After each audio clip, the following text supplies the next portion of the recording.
There are public health officials, including Senate Minority Leader Chuck Schumer, who are fear-mongering about the numbers that we see out of Arizona, asking for the administration, the Trump administration's task force, this includes Dr. Fauci and Dr. Birx, to give a detailed update or briefing to the Senate about what's happening in Arizona. Alex, explain to us what actually is happening.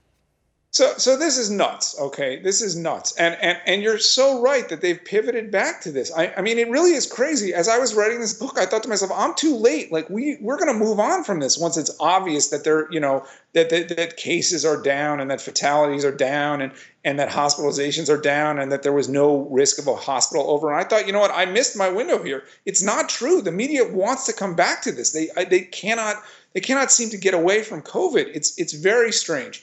So look, here's the thing. There are 50 states. Some of those states have relatively low baseline rates, or a month ago had relatively low baseline rates of COVID. There are going to be sort of random spikes, random changes in hospitalization, not in hospitalizations, in cases over time. That's A. So you pick one state. Well, 3 weeks ago, all these people were talking about Alabama. Guess what? Nothing happened in Alabama. Okay, now they're looking at Arizona. Here are several reasons why you should not be scared about this. One is they keep talking about cases. Cases are positive tests, okay? Positive tests most times are not clinically meaningful. Sometimes they progress. Most of the time they don't. You really want to know who's being tested. If this is 10,000 tests being done in a nursing home and half of those people have COVID, we have a real problem. If this is 10,000 tests being done at the University of Arizona and half of those people have COVID, who cares? They're not going to get sick. Almost, look, a few may get sick.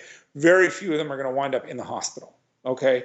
So we need to know who's being tested. They don't tell us that. Second thing, people are going back to hospitals right now to get elective surgeries. That's a good thing. We want them to get elective surgeries. You're now routinely tested for COVID when you get back to the hospital. If you have a positive test, you're an immediate COVID hospitalization because you're in the hospital and you have COVID, okay? So that's another thing to think about. The third thing is we want to look at how many ventilators, people are on ventilators, do the hospitals have capacity? And in Arizona, they got so tired of the panic, the Arizona Hospital Association yesterday, they put out a statement saying, we have capacity, don't panic.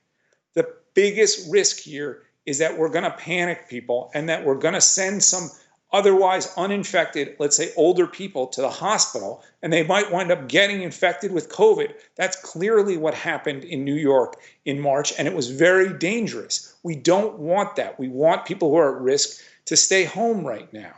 And panicking them does not help with that.